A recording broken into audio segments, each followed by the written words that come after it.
पूरे भारत में राजनीतिक गतिविधियों में उथल पुथल मच गया है। किसी को डर बना हुआ है कि कहीं हम जेल न चली जाएं। ममता बनर्जी जो कि बंगाल की मुख्यमंत्री है, उनको डर सता रहा है। क्या चीज का डर सता रहा है वो भी बताएंगे। और 237 साल पूर्व ही पीएम नरेंद्र मोदी को लेकर बहुत बड़ा भविष्यवाणी हुआ था और भविष्यवाणी सत्य भी हुआ। कहां पे हुआ था, कौन किया था, वो भी आपको बताएंगे। बिहार में भी जो राजनीतिक गतिविधियां है, इसमें उथल पुथल मचा हुआ है। नीतीश कुमार और तेजस्वी यादव के सरकार में आए दिन अपराध हो रहे हैं। इसी बीच में तेजस्वी यादव ने मंदिर और मस्जिद को लेकर बहुत ही बड़ा विवादित बयान दे दिया है, वो भी आपको बताएंगे। केजरीवाल को कब जेल होने वाला है वो भी आपको बताएंगे। वीडियो में अंत तक बने रहिएगा, तभी आपको समझ में आएगा। और अभी तक आपने हमारे चैनल को सब्सक्राइब नहीं किया है तो प्लीज लाल बटन दबा के चैनल को सब्सक्राइब कर लीजिएगा, लाइक कर दीजिएगा और बेल के आइकन को प्रेस जरूर कीजिएगा, ताकि टाइम टू टाइम अपडेट आपको मिलता रहे न्यूज का। आइए आपको बता दें, हम शुरुआत करते हैं ममता बनर्जी से। अंत में आपको बताएंगे कि 237 साल पूर्व नरेंद्र मोदी के बारे में क्या भविष्यवाणी हुआ था। पहले ममता बनर्जी यानी कि बंगाल के मुख्यमंत्री जो ममता बनर्जी है, उनसे शुरुआत करते हैं। ममता बनर्जी के जो कार्यकर्ता हैं, टीएमसी के जो कार्यकर्ता हैं, उनके ऊपर भ्रष्टाचार का आरोप है और केस चल रहा है। यहाँ पे पैनिक हो गई है, घबरा गई है ममता बनर्जी। इनको भी डर सता रहा है कि कहीं हम भी जेल न चले जाएं, क्योंकि बिहार में तेजस्वी यादव के ऊपर भी ईडी का वार है, केजरीवाल के ऊपर भी ईडी का वार है। अब हमारे ऊपर भी ईडी का घात हो सकता है, वार हो सकता है, सीबीआई के चंगुल में हम भी फंस सकते हैं। इस बात को लेकर ममता बनर्जी को भी डर बना रहा है, डर सता रहा है। और इसी घबराहट में ममता बनर्जी क्या बोल रही हैं कि अगर आप हमारे 5 लोगों को जेल में डालिएगा तो हम आपके 10 लोगों को जेल में डलवाएंगे। एक विवादित बयान मुख्यमंत्री के मुख से। जब टीएमसी के कार्यकर्ता जो शिक्षा मंत्री थे, उनके घर से जब करोड़ों की संपत्ति जब्त हुई थी घोटालेबाजी में, तो ममता बनर्जी ने उनको पद से हटा दिया था और टीएमसी कार्यकर्ता के पद से भी हटा दिया था। लेकिन अभी जब उनके 5 और जो टीएमसी के कार्यकर्ता हैं, जो विधायक हैं, उनके ऊपर कार्रवाई चल रहा है, तो ममता बनर्जी को डर लग रहा है कि कहीं हमारे ऊपर भी कहीं अब गाज न गिर जाए, हम भी जेल न चले जाएं। इस डर से डर गई हैं और घबराहट में ऐसा बयान दे रही हैं कि अगर हमारे 5 आदमी को आप जेल में डालिएगा तो हम आपके 10 आदमी को जेल में डालेंगे। या कहे तो एक प्रकार की डील की कोशिश की जा रही है बंगाल की मुख्यमंत्री ममता बनर्जी द्वारा। उनका मतलब यह है कि आप हमारे 5 आदमी को जेल में मत डालिए तो हम आपके 10 आदमी को जेल में नहीं डालेंगे, लेकिन हमारे आदमी को जेल में डालिएगा तो हम आपको भी नहीं छोड़ेंगे। मतलब यह है कि भ्रष्टाचार हो रहा है तो होने दीजिए, हस्तक्षेप मत कीजिए, वरना एक दूसरे का पोल खोलेंगे। सही है भाई, अगर बीजेपी में कोई भ्रष्टाचार हो रहा है, भ्रष्टाचारी नेता है, तो आप भी उनके ऊपर आरोप लगाइए, जुल्म साबित कीजिए, उनको जेल में डलवाइए, बहुत अच्छी बात है। लेकिन अपने नेता को बचाने के चक्कर में मत पड़िए। अगर आपके अंदर के जो नेता है, एमएलए है, अगर भ्रष्ट हैं, करप्ट हैं, तो उनको जेल जाना ही होगा। उसके बचाने के चक्कर में मत पड़िए। यहाँ तो डर यह है कि कहीं उनके जरिए हमारे पास लिंक न आ जाए, हम भी उस तार में न मिल जाए, हमें भी जेल न जाना पड़े। इस डर से ममता बनर्जी घबरा गई हैं और डर रही हैं। अब आइए आपको हम बता दें तेजस्वी यादव के बारे में, जो कि बिहार की राजनीतिक में उथल पुथल मचा हुआ है। आपको बता दें हम कि गिरिराज सिंह एक लेटर लिखते हैं तेजस्वी यादव के पास। लेटर में लिखते हैं कि हलाल प्रोडक्ट को बैन किया जाए।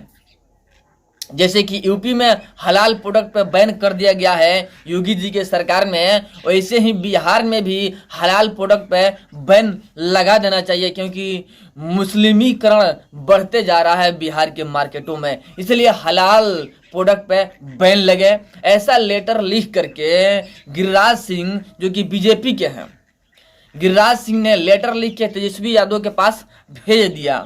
बदले में तेजस्वी यादव लेटर के उत्तर प्रति उत्तर देते नहीं हैं। एक मीडिया कॉन्फ्रेंस के द्वारा क्या कहते हैं कि मंदिर मस्जिद के घंटा बजाने से पेट नहीं भरता है, नौकरियों से पेट भरता है। तो एक बात बता दें आपको हम कि तेजस्वी यादव जी जैसे गला फाड़ के चिल्ला रहे हैं कि मंदिर मस्जिद में घंटा बजाने से पेट नहीं भरता है। चलिए मान लेते हैं कि मंदिर मस्जिद में घंटा बजाने से पेट नहीं भरता है। पेट भरने के लिए कर्म करना पड़ता है। मंदिर मस्जिद में पूजा पाठ होता है, लेकिन पेट चलाने के लिए कर्म करना पड़ता है। बिना कर्म का फल नहीं मिलता है। जब तक आप कार्य नहीं कीजिएगा आपका पेट नहीं भरेगा। ये तो शुरू से ही चलते आ रहा है, सदियों से चलते आ रहा है। जो करना है सो करना है, काम कीजिएगा तभी पेट भरेगा, बैठे रहिएगा तो पेट नहीं भरेगा। खाना खाने के लिए भी हाथ से उठा करके मुख में डालना पड़ता है। तो कर्म प्रधान अभिषो कर राखा, आज जो जस करहि तस फल चाखा, स्पष्ट कहा गया है। तो कर्म तो करना ही पड़ेगा। लेकिन तेजस्वी यादव जी कह रहे हैं कि मंदिर मस्जिद में घंटा बजाने से पेट नहीं भरता है। चलिए ठीक है, आप नौकरी देने के बात कह रहे हैं, लेकिन नौकरी दिए कहाँ? नौकरी में भी घापालेबाजी हो गया। आपने कहा, वादा किया था बिहारियों से कि 10 लाख नौकरी देंगे, लेकिन बिहारियों के नौकरी के नाम पे मुख पे कालिक पोत दिया और धोखा दे दिया नौकरी के नाम पे। जहां 10 लाख नौकरी देना था वहां 20,000 में सिमट गए और आप बात करते हैं नौकरी के। बिहारियों को नौकरी तो दे नहीं पाए, पूरे भारत का ठेका ले लिया आप। और जो शिक्षा बहाली हुआ उसमें भी बड़ा घापालेबाजी हुआ। टीईटी के एग्जाम देकर लोग बैठे हुए हैं, बीएड के एग्जाम देकर लोग बैठे हुए हैं, किसी को जॉब मिला नहीं। और जाकर वहां पे जब अनशन कर रहे हैं शांतिपूर्ण तरीके से, तो उन पे लाठियां बरसाया जा रहा है। अब बीपीएससी के एग्जाम हो रहा है, टीईटी वाले को बैठने नहीं दिया जा रहा है। यहाँ पर भी शिक्षा के बहाली में बड़ा घपालेबाजी हुआ। अब प्लस में बिहार के बाहर से लोग आकर के यहाँ पे बीपीएससी में बैठ करके और टीचर बन सकते हैं। ये सबसे बड़ा घोटालेबाजी। बिहार के लोगों को तो शिक्षा दे नहीं पाए आप, शिक्षा बहाली के नौकरी दे नहीं पाए, लेकिन पूरे भारत के लोगों को नौकरी देने का ठेका ले लिए। यानी शिक्षा के बहाली में बड़ा घोटाला हुआ। अब बिहारियों के साथ में वैमनस्य का बर्ताव किया गया तेजस्वी यादव के सरकार द्वारा। और यही बात करते हैं कि नौकरियों से पेट भरता है। भाई नौकरी से पेट भरता है तो नौकरी भी तो दीजिए, लेकिन आप नौकरी तो दे नहीं रहे हैं। सिर्फ जितना है मुँह जवानी है, बड़े बोल देना है, मुख से जितना बोल दे कार्य तो होने वाला है नहीं। ये हालात है बिहार के। अब आइए आपको बता दें हम कि मोदी जी के बारे में 237 साल पूर्व किसने बड़ा भविष्यवाणी किया था। आपको मोदी जी का क्लिप भी सुनाएंगे। मोदी जी जो कह रहे हैं वो भी आपको सुनवाएंगे, उनके श्रीमुख से ही सुनवाएंगे भविष्यवाणी के बारे में। संक्षेप में आइए आपको हम बता दें हम कि राजस्थान के बिनेश्वर धाम आपने सुना होगा, और नहीं सुना होगा तो आज सुन लीजिए और जाके घूम लीजिए। राजस्थान के अंदर में आता है बिनेश्वर धाम, जहां के वाम जी महाराज जो बहुत पुराने संत रह चुके हैं, वाम जी महाराज के जो लिखा हुआ पोथी है उसके अंदर भविष्यवाणी किया गया था कि 2023 14 से 23 में, यानी 14 के बाद से गुजराती का डंका पूरे भारत में बजेगा।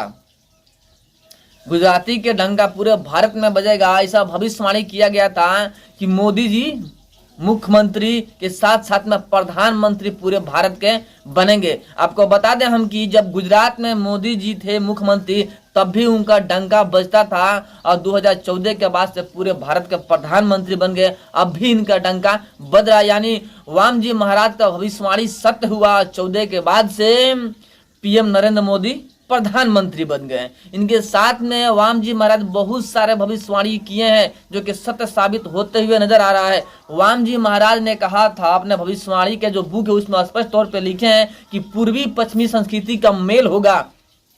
स्पष्ट दिख रहा है कि पश्चिमी संस्कृति और पूर्वी संस्कृति का मेल हो रहा है।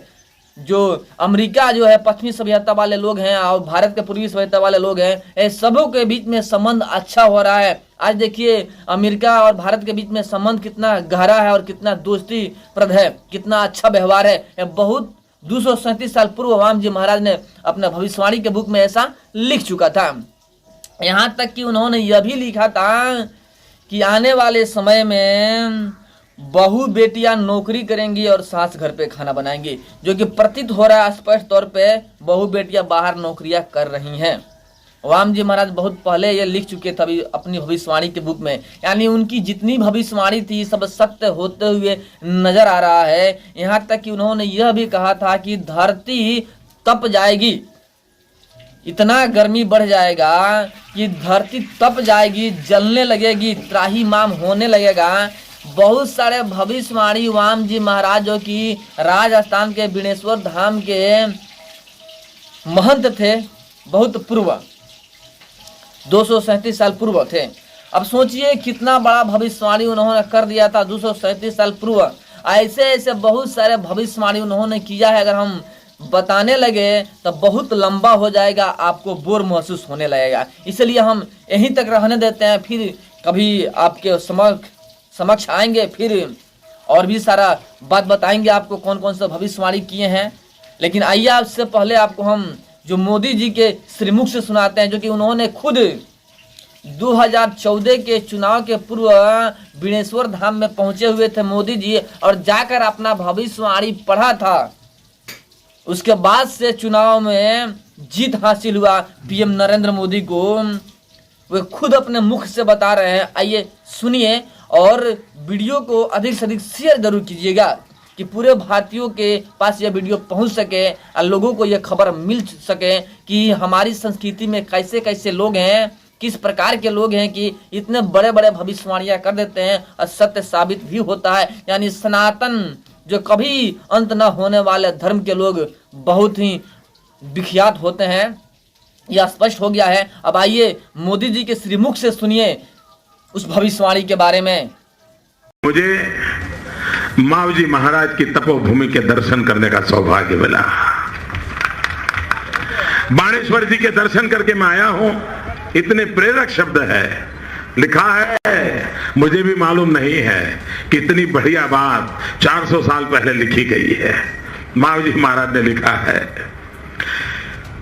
जम्बू खंड जुमलो आगे है महाराज, धोरा घड़नी ढूल की, गुजरात नो डंको वागे महाराज। मावजी जी वाणी बुले है महाराज, जातु धर्म पास आवेगा, धर्म ने बातें सालेगा महाराज। बेणेश्वर नो बेड़ को रसाए महाराज, दिल्ली में दीवो लागे महाराज। इन्होंने गुजरात को और दिल्ली को जोड़ दिया है महावरी जी महाराज ने। अद्भुत बात है जी। उस जमाने में गुजरात से दिल्ली जाकर के दिया जलेगा, ये बात मावजी महाराज ने कही है भाई।